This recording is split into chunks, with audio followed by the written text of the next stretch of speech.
I have RoboKiller. All right, the Final Four is set. Every team in it, there's a great story. UConn rolling through this tournament. Alabama, high-octane offense that will put up 45 or 53s probably and try to then, if they hit enough of them, who knows? Then there is, of course, the Cinderella right now with DJ Burns and company, NC State with their win against Duke, and then Purdue with Zach Edey, Rob Painter, their head coach. Those are the four left. Those are the four games. UConn, Alabama. Rob Douster for the Field of 68 will join us. Leave that up, Garrett, if you don't mind, and then we'll get to some details of each team. How much fun is watching, and I know that if you're a Duke fan, you surely aren't happy, but the story about DJ Burns and then the run that the Wolfpack are on. It's awesome. It's great that an 11 seed made it. It's great that an 11 seed made it when they had to win their conference tournament to get into the thing, and they're now in the Final Four. It's great that they beat a blue blood along the way. It's great that they beat a blue blood that's a conference rival along the way. It's also great that we get to see DJ Burns, who I'm going to call the beefy ballerina until it sticks. I like it. Against Zach Edey. Make sure and get a good old school. I mean, look, Zach Edey's 5 inches taller than DJ Burns, but I do think he's going to give him some problems in a way that nobody else in this tournament has before. And should UConn continue to win, and I'm not discounting Alabama and Nate Oates here because he is an excellent coach and is probably going to do this a few more times in his career. But if UConn does go through, no matter what, we're going to get a great big-on-big where it's Klingen against either Edey or Klingen against DJ Burns in the final. I thought the ACC already won the national championship based on the reactions over the first couple of weeks, of which they had every right to feel like they were the bells of the ball with the number of teams they had advanced, especially as we talked about at length, the comments from coaches as the postseason started up that, they were getting disrespected, that they should have had more teams in. I think they've proven that in this tournament. But, now down to the one. So, my point being, for all of that talk, if North Carolina State doesn't go and win it, does it really matter? How many teams advanced and did that? Because I feel like I just think that's what you could always – if your conference is having a good run in the tournament or bowl games, you want to use it, but that doesn't always prove anything. But the Big 12, of course, have their problem. We're going to get to them, and we're going to dog on them as deservedly so for their performances. But no, I'm playing around in that you would have thought that the ACC had the Final Four based on the reactions, of which they had every right to bump their chest and talk a little S and feel like they were the best league in the country. But to think that it's only down to NC State at this point, and NC State's an 11 seed is just kind of wild. So if they were to pull off the last part of this and go beat Purdue and go beat either Alabama and UConn, I mean, they would leave no doubts about who the best league in the country was, and they maybe haven't already, but NC State's a great story. They've been a lot of fun to watch. I'd love to see them go hoist the trophy at the end of this thing. UConn's obviously the buzzsaw that people feel like is as close to unbeatable now, but Alabama's super athletic and super talented. That's going to be a hell of a matchup. They don't care what the hell anyone else thinks. They're going to fire it away. UConn, Alabama is going to be incredible. And then, Purdue, obviously. I mean, the Zach Edey show, I know that's not everybody's cup of tea, but they've got a really good, solid squad as well. So them and NC State ought to be interesting. And, it's not the Final Four that I think a lot of people had pegged due mostly to NC State, but it's a mix where you got 4 different leagues represented. You've got all these different stories with each one in tow, and a little personality for each team that you can kind of identify them from one another. So I think it's a fun group and should make for a great Final Four. Carla Jenkins, who put a note to us up on Twitter about NC State and trying to compare it to what the Big 12 maybe needs to do going forward with football, et cetera. We'll get to that in just there. It is a snippet on how NC State has given the ACC a viable path forward while making us forget FSU and Clemson are leaving or is leaving. The Big 12 can take a page from this if it has good teams. Thanks, Carla, and you're on the chat room, too. And by the way, the ACC did have 3 of the top 8 make it to the Elite 8 before eventually somebody had to eliminate because of Duke. My point is that the bragging rights go to the national champion at the end of the day. All this league stuff, I feel like is bigger than it's ever been because of realignment. Because I've poked at this how many times now? I've poked at kind of how I don't love the the constant league smack talk, because we made fun of the SEC for it all these years, and now everybody's doing it, basically. Everybody's like waving the banner, which is cool, and especially, for us when we cover a lot of the Big 12 and all that.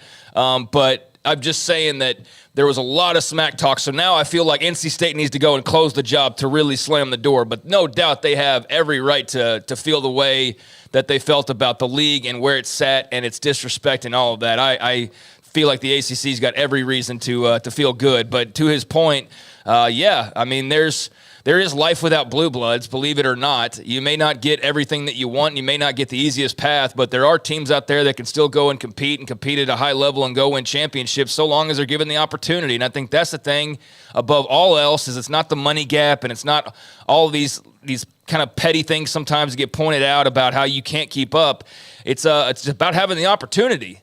That's all it is. You have the opportunity. NC State had the opportunity as an 11 seed. Not a lot of people would have thought they would have gotten to this point, but without a whole lot of advantages, here they are. And here they are ready to make possibly an even bigger mark and make the biggest mark possible. And I think to want to live in a world where that's not a possibility anymore would kind of suck. So congrats to the Wolfpack on making the most. And, yeah, the ACC's got plenty of options ahead of them no matter what happens with Florida State and Clemson, although there's a lot of doors that we don't know quite what's behind all of them, but the idea that they would just falter is not necessarily the reality. By the way, Alabama was in a slide before they reached the SEC tournament, and even then, of course, into the tournament, they were kind of on fumes, and they got hot, too, at the end, and obviously very explosive.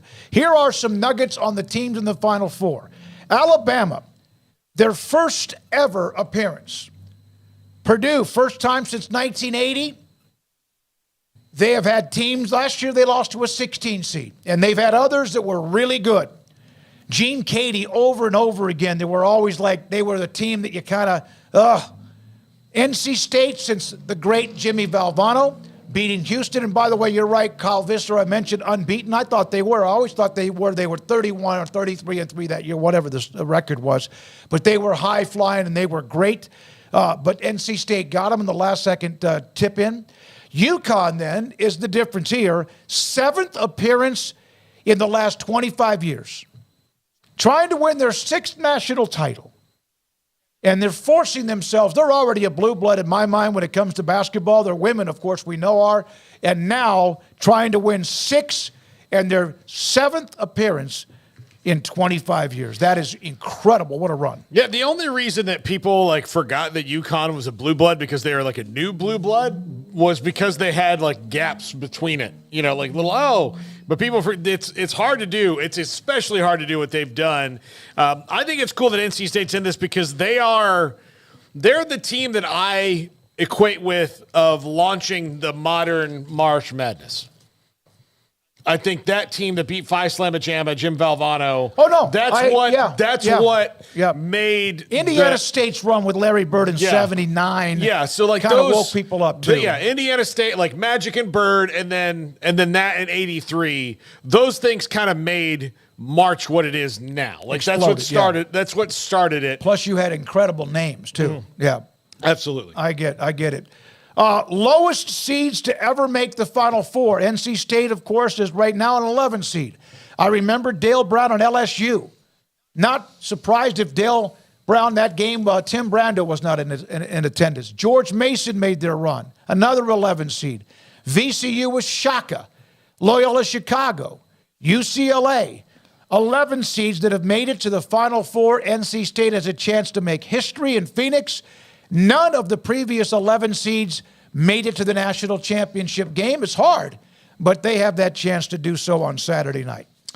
Yeah, and if they do, that'd be pretty cool. Obviously we'll have to wait a few days to see what comes in the next chapter of this story, but it's been a great little Cinderella ride. I saw plenty of folks pointing out how close they were to not even being involved. I mean, if not for miraculous shooting, in the conference tournament. And that was, little did we know at the time, a much bigger thing than it was seemingly at the time of just, that's going to get them in the dance. And little did we know that all they needed was the invite to go and make a whole lot of noise and to turn the whole thing potentially on its head. But, that was a really impressive win over Duke. And somebody's got to lose there when it came to the ACC, which is unfortunate for the league, hoping to, really go even crazier than they already had with the number of representatives still standing at the end of the day. But that's the way it worked out. And I mean, what a game that was. And it's just they're fun to watch, man. DJ Burns is, the name that everybody now knows in March and has enjoyed, I think, watching. I've seen a lot of people talking about him and just them in general. So let's see if they can finish the story, a la Cody Rhodes, all in the same month of April is, for those who know, very fitting. But, yeah, let's see if they can finish the story. It's going to be easier said than done, but it's been a great one so far. He is a big man with incredible touch. I text Matt Rohrer, who used to be a college basketball coach back in the day, now is one of the administrators at Baylor, Scott and White, Hillcrest. He said he's got unbelievable nimble feet too, but an incredible touch. Here is where he has been. Tennessee is where he started his collegiate career. Winthrop for 3 years, then NC State. He's always, well, except the redshirt year. And when he was a freshman at Tennessee, he was kind of tall and lean. Now he is what did you call him? The beefy ballerina. The beefy ballerina, and averaging 10, 11, 12, 15 points per game. What a trend! What a story! And again, another player who's taken care of that, taken advantage of the transfer portal, was really good at Winthrop, and now on stage with NC State. Well, and look, Winthrop is a place where he discovered his game, and of course, meatball subs, which I can get behind. No, he's so much fun to watch, and because he is so nimble, but I mean, again, he'll back you down, and those moves that he had, and really, really befuddled Duke in the second half. And Kyle Filipowski fouled out. Now, I thought that we were going to see that thing where one of Duke's best players gets their fourth foul and then, kind of just goes on to the rest of the game and everything's questionable. And they got a Duke call. They certainly did. They got a call late in the game that should have been Kyle Filipowski's fifth foul, and they called it NC State. And then he got his fifth foul. But, yeah, Duke played really frustrated yesterday in the second half.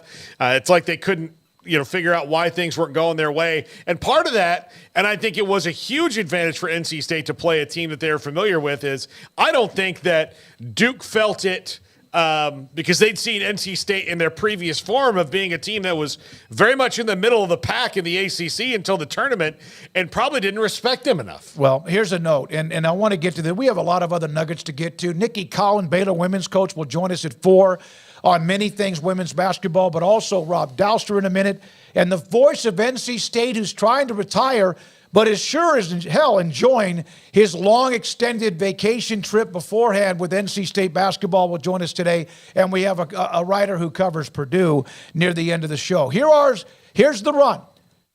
Here is the run.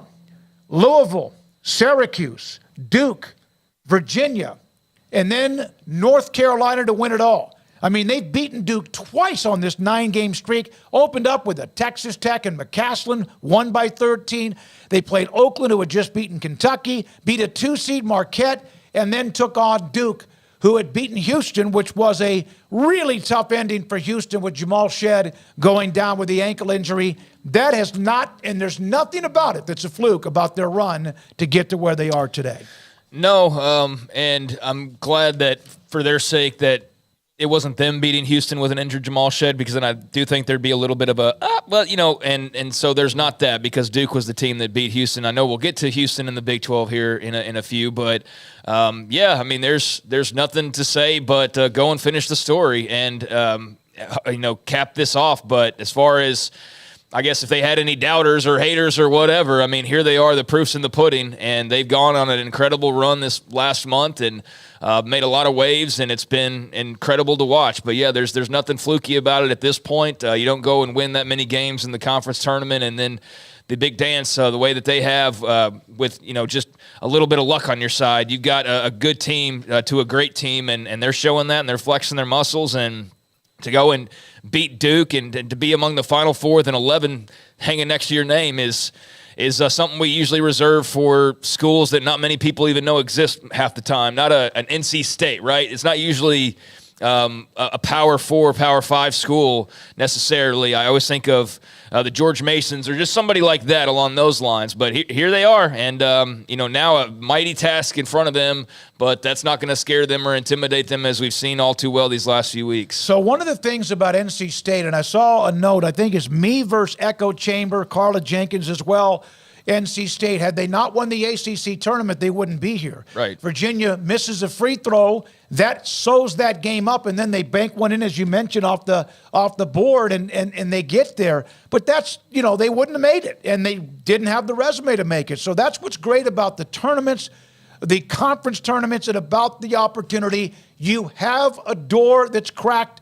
Break it down, take advantage of it, and they have absolutely been able to do that. Yeah, 3 at the buzzer to go to overtime, well, otherwise you're not where you are. So that win over Virginia in overtime, bank shot at the buzzer was the play that you're going to see a lot of, I would think, over the coming days, and certainly when this story is told years down the line, that's going to be front and center of like how this all start, and that's going to be a big part of it. So took a little bit of luck, I guess you could say, to get in the spot, but nothing lucky about what they've done with that opportunity. Absolutely. All right. We will have Rob